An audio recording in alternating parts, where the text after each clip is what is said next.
काम डुबिसक्नु भएको छ अनि मैले चाहिँ हैन त्यो खोतालाई चापीलाई दिएर चापी चाहिँ गोजीमा हालेर हिँड्ने हो।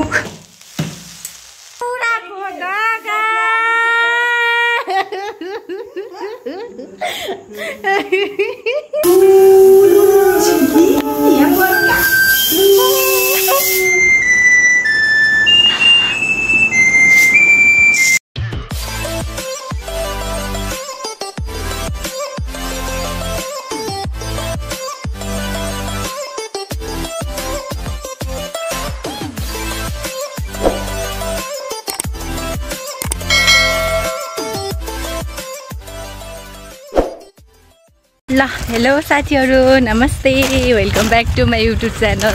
हजुरलाई फेरि पनि स्वागत छ मेरो नयाँ भिडियोमा। र आज चाहिँ मैले मम्मीलाई चाहिँ आज चाहिँ मेरो मम्मीको बर्थडे है अनि साथीहरु अनि अहिलेसम्म चाहिँ मम्मीले नै एकचोटि पनि बर्थडे मनाउनु भएको छैन। सो मैले चाहिँ थोरै पकेट मनीबाट थोरै पैसा कलेक्ट गरेको थिएँ अनि त्यही कलेक्ट गरेको पैसाबाट चाहिँ आज मम्मीलाई चाहिँ सरप्राइज दिन जाँदैछु है साथीहरु। अनि भर्खरमा चाहिँ चाउमिन फ्याक्ट्रीबाट निस्किएँ अनि चाउमिनको बोका लिन गएको थिएँ अहिले अनि बनाएर मम्मी खुवाउने भनेर। अनि प्लस चाहिँ अझै सरप्राइजहरू छँदै छ अगाडि चाहिँ अझै मम्मीको लागि। सो साथीहरु अन्त्यसम्म हेरेर हाम्रो मम्मीको रिएक्सन हेर्नु ल। देख्न सक्नुहुन्छ साथीहरु घाम चाहिँ अब डुब्न आँट्नु भएको छ। म चाहिँ अब मम्मीको लागि चाहिँ केक लिन जाँदैछु है। बर्थडे फर्स्ट टाइम के मम्मीको केकसँग बर्थडे सेलिब्रेसन हुन्छ। I am so excited for looking my mum face है साथीहरु। अनि सो चाहिँ म चाहिँ हाम्रो बाटो चाहिँ यस्तै छ है, धेरै चाहिँ उस नगर्नु होला। अब यहाँदेखि फेरि चाहिँ राम्रो छ, चिल्ला परेको चट्ट परेको चट्ट परेको। सो अब चाहिँ हामी जाँदैछौँ।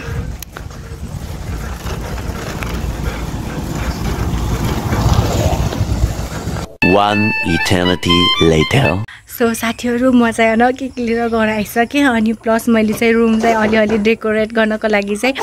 रेडी गरिसकेँ। कोठा पाइने अलिअलि मिलाइ हैन अनि रुम डेकोरेट गर्न धेरै केही लेखेन मैले, अलिकता बेलुन अनि अलिकता त्यही लेखेर अनि दुनाइदिन्छु त्यति हो। धेरै केही गर्न सक्दैन है मैले मम्मीको लागि। तर यो चाहिँ मैले के आज मम्मीको बर्थडे हो भनेर चाहिँ अरू बेला चाहिँ हैन, अरू बेला मैले चाहिँ मम्मीलाई विश गर्थेँ हैन, ह्यापी बर्थडे मम्मी भनेर भन्थेँ। तर आज चाहिँ मैले मम्मीलाई बिहान उठेदेखि नै केही पनि भनिरहेको छैन कि साथीहरु, कि मलाई थाहै छैन जस्तो यतिकै अडाङ फराङ फराङ फुरुङ फुरुङ फुरुङ गरिरहेको। अनि सो त्यही भएर पनि अब मम्मीलाई थाहा नै छैन कि मैले यस्तो गर्दैछु भनेर। So I am so excited है। अनि त्यही पनि अब कसैको मम्मीहरू त हुनुहुन्छ नि है, अब हाम्रो त मिडल क्लास फ्यामिलीमा अब त्यति पैसा खर्च हुँदैन, त्यसैले चाहिँ उहाँ चाहिँ अलि मसँग अलि रिसाउन पनि सक्नुहुन्छ है साथीहरु। हेरौँ के गर्नुहुन्छ मम्मीको रिएक्सन चाहिँ अहिले हेरौँला है साथीहरु। अनि मैले मम्मीलाई ह्यापी बर्थडे मम्मीको मुखमा मैले थाहा नपर्ने गरी नभने तापनि है साथीहरु, मम्मीको बर्थडे यसमा स्पेसल डे न, मम्मी भएर त म छु नि। अनि त्यही भएर चाहिँ मैले चाहिँ बिहानै मम्मीलाई चाहिँ मम्मी सुटीको बेलामा ह्यापी बर्थडे भनेर चाहिँ सानो मनले चाहिँ भनेको हो। अनि प्लस चाहिँ उहाँको भिडियो चाहिँ मैले चाहिँ अनि टिकटकमा अनि त्यस पछाडि फेसबुकमा स्टोरीमा चाहिँ हालेको छु। तर मम्मीले चाहिँ देख्नु भएन किन भन्नु नि साथीहरु, किनकि मम्मीले र मैले चाहिँ एउटै फोन युज गर्छौँ नि त। अनि एउटै फोन युज गर्नाले चाहिँ मैले चाहिँ फोन लिएर गएको थिएँ, मेरो चाहिँ प्लस काम थियो नि उता। अनि त्यही भएर मैले उतैबाट फर्केर आउने बेला चाउमिन लिएर आएको थिएँ। सो त्यही कामको कारणले घर मोबाइल थिएन अनि मोबाइल नभएको कारणले मम्मीले हेर्नु भएन। यदि मोबाइल भएको भए मम्मीले थाहा पाउनुहुन्थ्यो, तर ठ्याक्क मेरो काम पर्यो है साथीहरु। अनि मम्मीले थाहा पाउनु भएको छैन, मैले मम्मीलाई विश पनि गरेँ है। अनि फेसबुकमा पनि अनि प्लस मैले टिकटकमा पनि हालेको छु। सो त्यहाँ चाहिँ कसले विश गर्नुभयो भनेर चाहिँ मैले हेरेको छैन है अझै पनि। अनि जसले विश गर्नुभयो थ्याङ्क यू सो मच। अनि यो त्यसै गरेर चाहिँ मैले चाहिँ अब यो चाहिँ छिटो रेडी गर्नुपर्ने हुन्छ साथीहरु। अनि चाउमिन खाने मान्छे अब चाउमिनको लागि उमाल्न पर्यो, जस्ट के भन्छ सोया सस हालेको पनि हाल्नु हुँदैन, त्यसैले चाहिँ सेती चाउमिन बनाएर खाइन्छ हामीले चाहिँ। अनि त्यस पछाडि चाहिँ त्यसको लागि चाहिँ अलिकता प्याज हाल्यो अनि त्यो चाउमिन पुरा पनि मिठो त भइहाल्छ है साथीहरु। अनि त्यही भएर चाहिँ त्यही गर्न लागेको छु है चाहिँ। अनि अब चाहिँ छिटो प्याज काटेर अनि मम्मी आउनुभन्दा अगाडि चाहिँ रेडी बनाइराख्छु। अनि त्यो रुममा चाहिँ मम्मीले जान दिँदैन क्या किनभने अहिले चाहिँ रुम चाहिँ रेडी गरेको छैन अहिले चाहिँ मम्मी आएर चाहिँ त्यो रुममा जानुहुन्न किनकि मम्मी चाहिँ व्यस्त हुनुहुन्छ नि त यता आएर फेरि घरको काम यताउति जति मैले गरेँ पनि मम्मी काम चाहिँ रहिरहन्छ क्या मम्मीले चाहिँ केही न केही त काम गरिराख्नुहुन्छ अनि त्यति बेला चाहिँ त्यता छिटो रुम डेकोरेट गरेर मम्मीको लागि मैले एउटा कपडा पनि किनिदिएको छु साथीहरू थोरै थोरै मैले ट्युसन पढाएको थिएँ मैले 12 पढे गरेको अहिले 12 को एक्जाम दिएर बसेको छु सो 12 को सेन्ट अपभन्दा अगाडि चाहिँ मैले चाहिँ सानो बच्चाहरूलाई चाहिँ 1.5 महिना जति ट्युसन पढाएको थिएँ अनि त्यो ट्युसनबाट अलिअलि पैसा आएको थियो मैले कपडा किने अलिअलि थियो अनि त्यसमा त्यसरी अनि मम्मीले पनि नास्ता खान्दे भनेर दिनुहुन्थ्यो के पैसा पनि जहिले पनि अनि त्यहाँबाट पनि अलिअलि थियो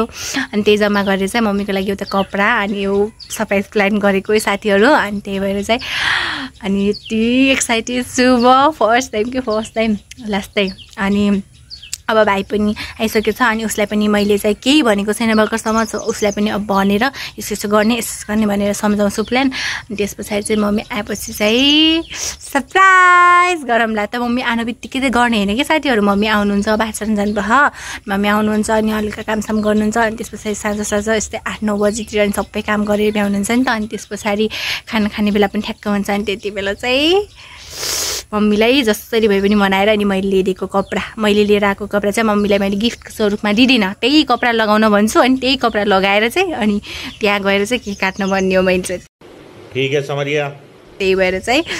अब छिटो तयारी गर्नुपर्ने हुन्छ साथीहरू त्यस्तो मम्मीको सरप्राइज हुने कि कस्तो हुने भन्ने चाहिँ हेर्नको लागि चाहिँ स्टुडियो चाहिँ गाइज ल म चाहिँ अब काम गर्न गएको है साथीहरू यी साथीहरू देख्न सक्छ घाम डुबिसक्नु भएको छ अब एकछिनमा चाहिँ मम्मी आउनुहुन्छ यस्तो गरिसकेछ सो अब छिटो गर्नुपर्ने हुन्छ ल साथीहरू मेरो एउटा चाउमिन पनि अब रेडी भइसक्नु भयो अब चाहिँ सो साथीहरू म चाहिँ होइन भर्खर प्याज काटेर बसेको छु त्यही भएर मेरो आँखा सिलो देखिया अनि फ्रिज खोलेको थिएँ नि त अनि फ्रिज खोलेन भने त यहाँ त रस्तै गर्मी हो केक सेक पक्लिन्छ अनि त्यही भएर फ्रिज खोलेको मम्मीले फ्रिज खोलेको थाहा पाएर हामीले चाहिँ अब फ्रिज खोलेन नि त अनि किन खोलेको भन्नुभएको थियो त्यहाँ सामान छ अहिले देखाउँछु भनेको म हेर्न जान्छु भन्नुभएको थियो नहिँड्नु भनेको अनि पछाडि शङ्का भइसकेछ के लिएर आइछु भनेर अनि मैले चाहिँ होइन त्यो खोतालाई चापी ल्याइदिएर चापी चाहिँ गोजीमा हालेर हिँड्यो अहिले अनि बिहान मलाई मम्मीले आफ्नो उस्तै गरेको हेर्नुभएको थियो नि त नागरिकता अनि मैले चाहिँ फिक्स गर्नले नागरिकता हेर्न गएको थिएँ लुकेर त्यही पनि देखिहाल्यो है बच्चाहरू त्यही पनि शङ्का त लागेको थिएन बल्ल भर्खर लाग्नु लाग्यो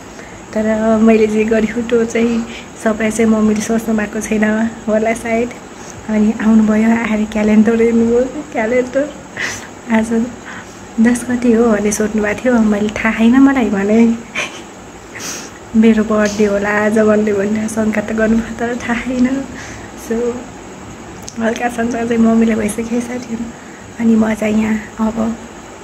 प्याज चाहिँ काटेर भ्याएँ अब चाहिँ गोपी काट्नु लाग्नु ल साथीहरू हेर 25 रुपियाँको गोपी सिजन हुनेलाई 5 रुपियाँको यत्रो ठुल्ठुलो गोटा पाइन्थ्यो अहिले यत्रोलाई 25 रुपियाँ सिजन गएपछि A few moments later लानो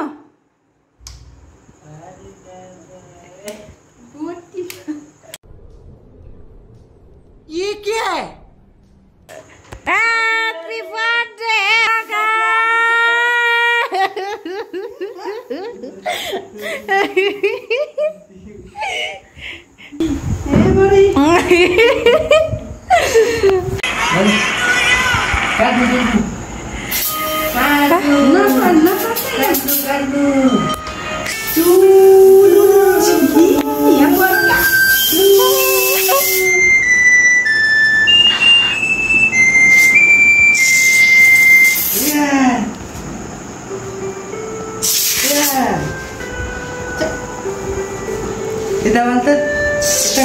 यहाँ हेर मम्मीको बर्थडे एउटाको काम हेर यहाँ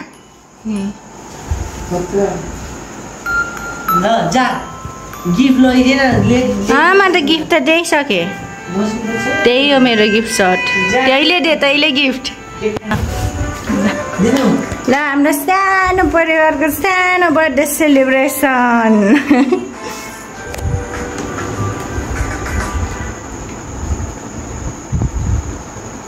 Yes. Hey. Hey. हेर नै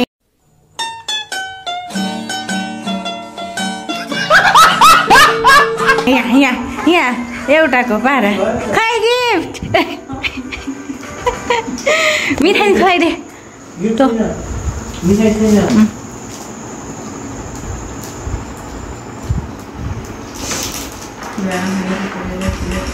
मजा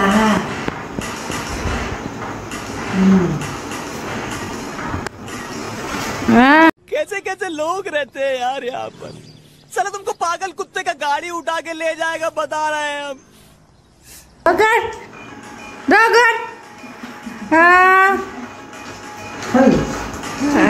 ल भयो साथीहरू हाम्रो बर्थडे सेलिब्रेसन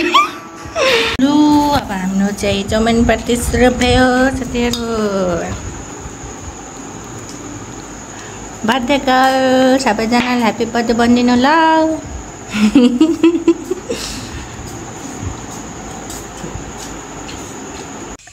ल त साथीहरू आजको मेरो ब्लग चाहिँ यति नै थियो है यसरी चाहिँ मैले थोरै भए पनि है सानो तरिकाले भए तापनि मेरो मामुको बर्थडे सेलिब्रेट गरिदिएँ अनि फेरि मामु चाहिँ एकदम ह्याप्पी के ह्याप्पी म त डराएको थिएँ किनभने मम्मीले चाहिँ कहिले कसो गाली गर्नुहुन्छ क्या न यस्तो कुरामा खर्च गर्यो ह्यान ट्यान भन्दै तर चाहिँ मामु चाहिँ एकदम खुसी हुनुभयो मलाई पनि एकदम ह्याप्पी लाग्यो उहाँको खुसी देखेर सो साथीहरू यसरी नै खुसी देख्न पाएँ है अनि मैले चाहिँ अहिले चाहिँ आफूले कमाएको पैसा थोरै प्लस मामुले दिएको पैसा जोडेर गरेको थिएँ र बर्थडेमा उहाँलाई केही ठुलो उपहार दिन सकेन बस सानो बर्थडे सरप्राइज प्लस उहाँलाई चाहिँ एउटा कपडा किनेको थिएँ अब आगामी दिनमा त नि सफल छोरी भएर सबै आफ्नो पैसाले दिने तरिकाले एउटा राम्रो उपहार दिने तरिकाले बर्थडे मनाउन पाऊँ भन्ने आशा छ मेरो चाहिँ हैन अनि ल यो हाम्रो सानो परिवार है ह्याप्पी परिवार अनि यहाँ चाहिँ के छ त्यो भन्छ चाहिँ मेरो बाबा के I miss you so much बाबा है हजुरलाई धेरै धेरै मिस गरेको छु र यो बर्थडे सेलिब्रेट चाहिँ मेरो साथी सुशीलाको कारणले सेलिब्रेट गर्न पाएको so thank you so much Sushila है तिमीले गर्दा हाम्रो परिवारमा थोरै भए पनि खुसियाली साथसाथ गर्न पाइयो र साथीहरू रात चाहिँ धेरै भइसकेको छ त्यसैले चाहिँ अब म चाहिँ सुत्न आँटेको है साथीहरू ल त साथीहरू बाई बाई है आजको लागि यति नै फेरि पनि अर्को नयाँ भिडियो लिएर उपस्थित हुनेछु भन्दै आजको भिडियो चाहिँ एन्ड गर्न चाहे हस् त साथीहरू bye bye love you all do not forget like comment share and new हुनुहुन्छ भने सब्सक्राइब गर्छु है